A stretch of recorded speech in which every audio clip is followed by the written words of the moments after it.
కరీంనగర్ వెళ్దాం. కరీంనగర్లో కొన్ని రోజుల నుంచి తెలంగాణ రాష్ట్రంలో సర్పంచుల పరిస్థితి ఏ విధంగా మారింది కొన్ని రోజులు మనం చూస్తూనే ఉన్నాం. అంటే గత ప్రభుత్వంలో ఉన్నప్పుడు కూడా వాళ్ళు కొన్ని సమస్యాత్మక విషయాలను కూడా వెలుగులోకి తెచ్చారు. అయితే ఇప్పుడు అప్పులు చేసి మరి పల్లెలను అభివృద్ధి చేశాం కానీ మాకు బిల్లులు చెల్లించట్లేదు అంటూ వాళ్ళ ఆవేదన నష్టపోతున్నారు. సో ఖచ్చితంగా వడ్డీకి తెచ్చి పల్లెలు అభివృద్ధి చేశాం కానీ మా గోడ్ను ఎవరు వినేవాళ్ళు లేరంటూ కొంతమంది అయితే భార్య పుస్తెలతాలను కూడా తెచ్చుకొని వాళ్ళు తాకట్టు పెట్టి ఆటలను కూడా పల్లెల అభివృద్ధికి పల్లె ప్రగతికి మేము ఖర్చు చేశాం కానీ మా బాధ మా గూడు వినే వాళ్ళు ఎవరూ లేరంటూ ఎంపీటీఓ కార్యాలయం ముందు మందు డబ్బాలతో పట్టుకుని ఆత్మహత్య శరణ్యమే అంటూ కూడా అక్కడ కొంతమంది నేతలు అంజయ్య అనే నేతలు కూడా ఇలాంటి చాలా మంది నేతలు కూడా వీళ్ళు మాట్లాడుతున్న పరిస్థితి కనిపిస్తోంది. దీని మీద పూర్తి అప్డేట్స్ మా ప్రతినిధి కరీంనగర్ నుంచి శ్రీకాంత్ లైవ్ లో అందుబాటులో ఉన్నారు. శ్రీకాంత్ చెప్పండి.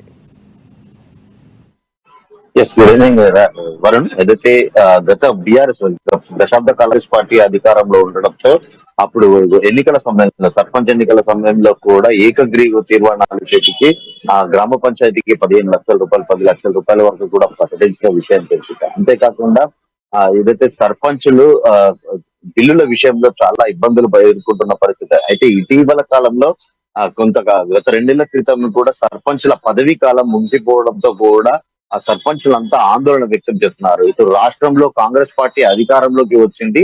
గతంలో తాము అప్పులు చేసి భార్యల మెడల పుస్తలతాల్లో కూడా కుదువపెట్టి గ్రామ పంచాయతీల అభివృద్ధి కోసం పాటుపడితే తమకు ఇప్పటి వరకు కొన్ని నెలలు చూస్తున్నా కూడా ఎలాంటి బిల్లులు రావట్లేదంటూ కూడా ఆగ్రహం వ్యక్తం చేస్తున్న పరిస్థితి. అయితే కరీంనగర్ జిల్లా మానకొండూరు నియోజక తిమ్మాపూర్ మండలానికి చెందిన మన్నెంపల్లి గ్రామం, అంటే దాదాపుగా తిమ్మాపూర్ మండలానికి కేంద్ర రాష్ట్ర స్థాయి అవార్డులు కూడా, ఉత్తమ గ్రామ పంచాయతీ అవార్డులు కూడా వచ్చిన విషయం తెలిసిందే. అయితే ఇలాంటి అంటే ఇంత పెద్ద ఎత్తున కూడా తాము అభివృద్ధి చేసి కేంద్రం దృష్టిలో ఇటు రాష్ట్రం దృష్టిలో ఒక అవార్డు ఇప్పటికీ కూడా తమ బ్రతుకులు మాత్రం ఆవేదన పరంగానే ఉన్నాయంటూ కూడా వ్యక్తం చేస్తున్న పరిస్థితి. మన్నంపల్లి గ్రామ సర్పంచ్ ఎంపీడీఓ కార్యాలయం ముందు తాను ఆ మందు డబ్బాతో తను చావే శరణ్యం అంటూ కూడా ఒక హంగామా సృష్టించిన విషయం ఉంది. అయితే దీన్ని పోలీసులు అనేకంగా అడ్డుకున్నప్పటికీ కూడా తనకు పోవడానికి ఇవ్వాల్సిందిగా కూడా తను బ్రతిమాడడం కూడా గమనించవచ్చు.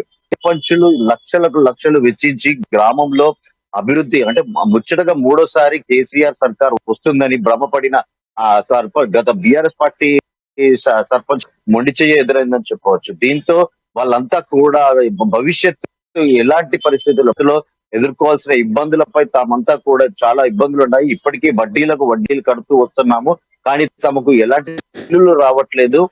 తాము ఊహించుకున్నట్టుగా కూడా మళ్ళీ ఆ రాష్ట్రంలో, తెలంగాణ రాష్ట్రంలో ఏదైతే బీఆర్ఎస్ పార్టీ అధికారం కోల్పోవడం, ఇటు కాంగ్రెస్ పార్టీ అధికారంలోకి రావడంతో కూడా బిల్లులలో కూడా చాలా చోట్ల అక్రమాలు కూడా చోటు చేసుకున్నాయని చెప్పచ్చు. అంటే చెయ్యని పనులకు కొన్ని గ్రామ పంచాయతీలలో కూడా ఏదైతే ఫేక్ బిల్లులు కూడా పెట్టి అభివృద్ధి కూడా రాష్ట్ర వ్యాప్తంగా ఇటు కాళేశ్వరం ప్రాజెక్టు కానీ అట్లా బీఆర్ఎస్ గత ప్రభుత్వ హయాంలో దాదాపుగా పెద్ద ఎత్తున అక్రమాలు కుంభకోణాలు వెలుగు చూడడంతో ఇప్పుడు కాంగ్రెస్ పార్టీ కూడా ఆ బిల్లింపు చెల్లింపులకు సంబంధించి ఒక నిఘా, ఏదైతే సమగ్ర దర్యాప్తు చేపట్టి దానికి సంబంధించిన అంశాలపై కూడా సీరియస్ గా దృష్టి పెట్టినట్టుగా కూడా చెప్పొచ్చు.